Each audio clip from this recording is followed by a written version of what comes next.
Get ready for the chaos between what we'll see when amphibious vehicles go against coastal water boats in a battle for the seas. Will boats keep their reign, or will land war machines in water be a challenge? Today we find out.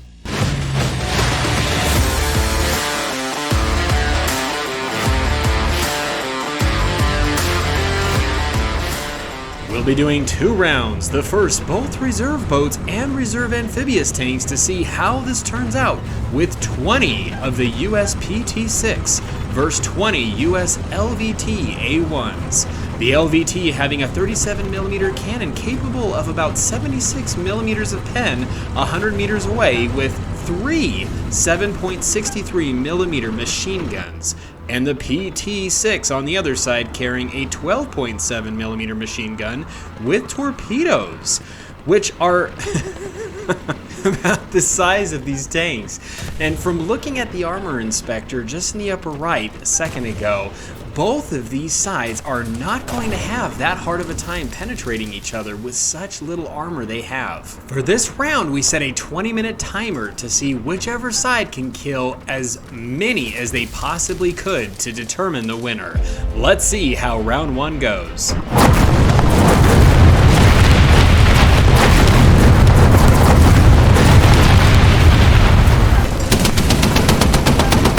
Both sides are capable of dropping arty as our contestants get just about rained down upon through the battle.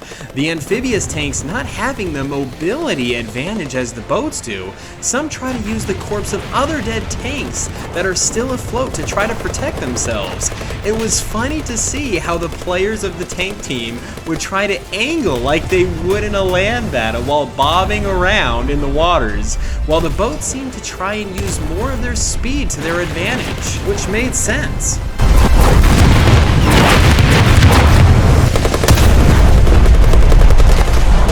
And watching these amphibious vehicles try to race down and get in the water almost reminded me of like a reverse D-Day.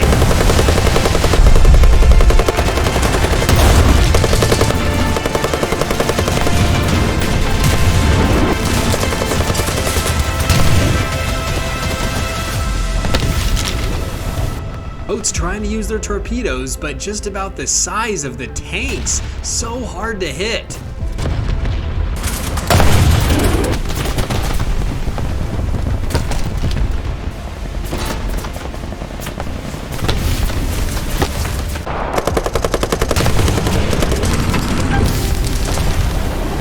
It's funny seeing how almost the amphibious vehicles seem to have a hard time staying afloat at times.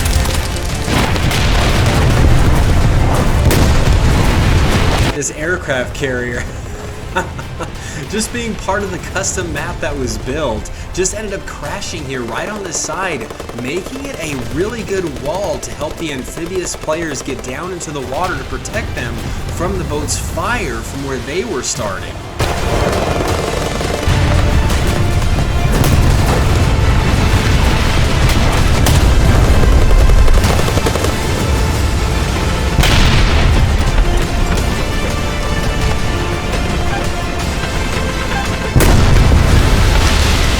I think some of the boat players started getting a little suicidal in running over the amphibious vehicles, actually doing some damage and dropping depth charges on them to kill them, but also beaching themselves in the process.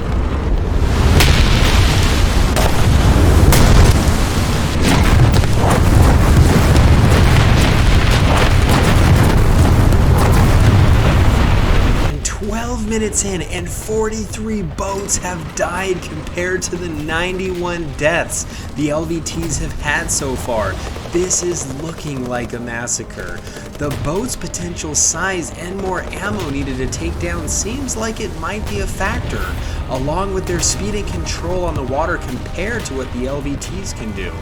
Let's see what this final score ends up being with only 8 minutes left on their game timer for this round.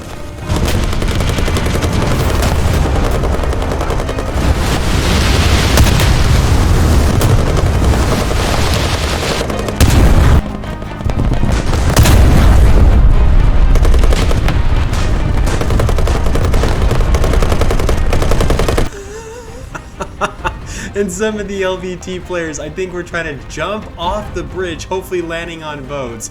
But then when they didn't get too close enough, they decided to go off anyway, and wow, was it a view.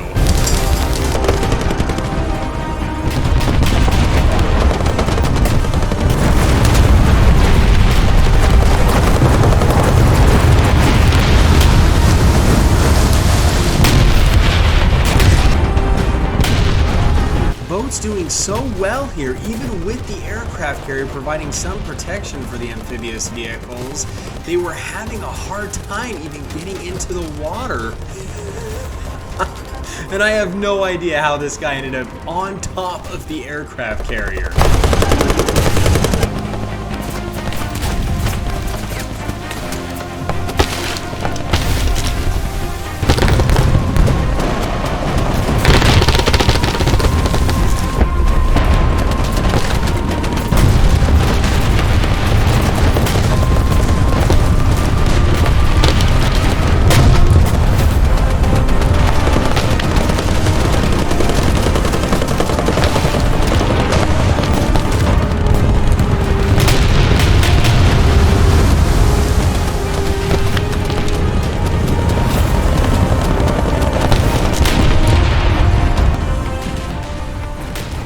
Ending the round with 81 boat deaths and 167 LVT deaths.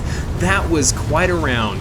Going into round 2, our contestants were able to use any amphibious vehicles they wanted versus any coastal boats, where coastal boats only go up to a battle ranking of 5 and ground vehicles 7. I didn't know what the rank difference outcome would be. Let's find out.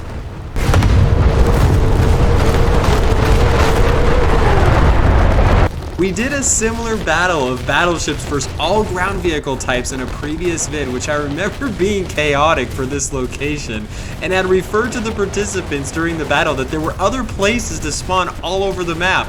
But even though some did use them, I think most were just having a fun time with this popular spot.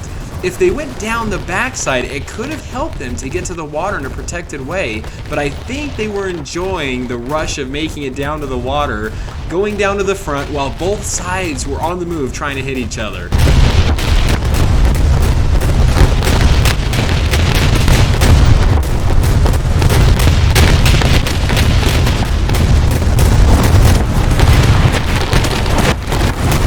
Out of how many fires were started on the vehicles from being hit, I was surprised to see that even when they had rushed in or fell in, being submerged for a brief time, that it didn't put out some of the fires, and an equipped fire extinguisher had to be used.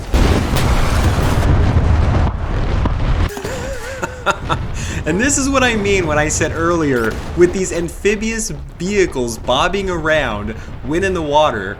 On ground, some of these tanks have stabilizers, making them very accurate, but when in water, it almost looks like many of these on the tank team were spraying and praying rounds while trying to aim, unlike the boats that seem to always have smooth aiming.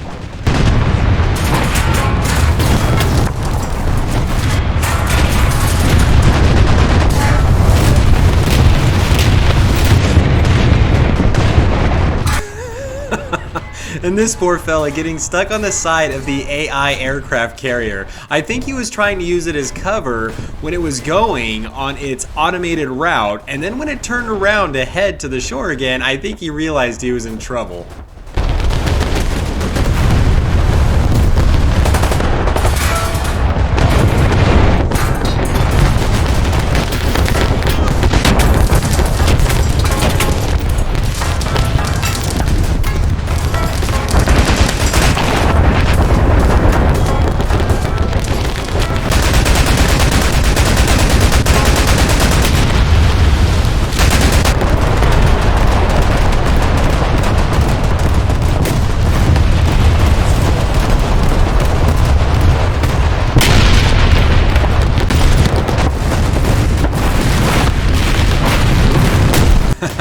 And unlike our battleships first tank video, it was interesting to see a lot more ships get taken out, but still looking like a bloodbath for the amphibious team on the shore.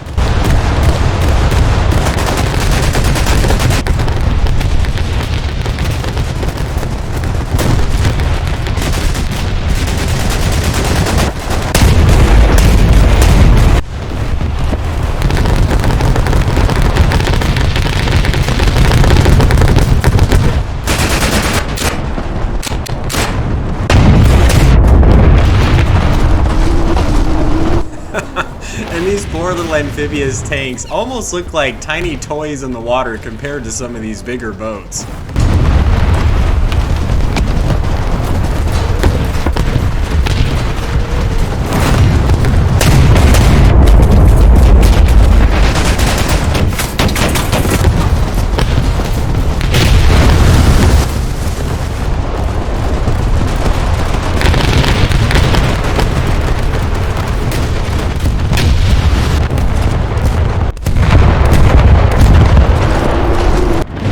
Had to have been my favorite part from this round.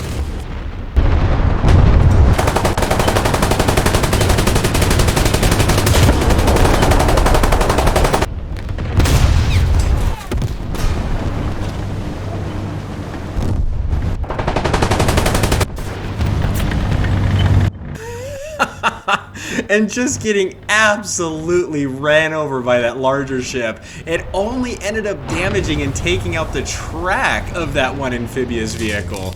And this guy jumped off the bridge, but I think there was a little lag here.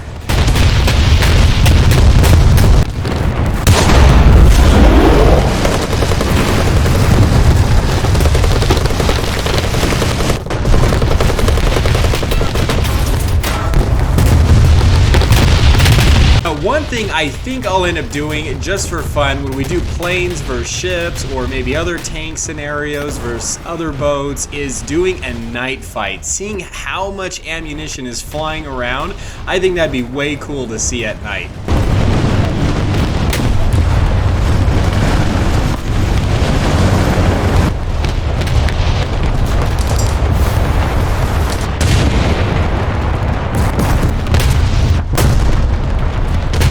Only a few minutes left of the battle before the final score.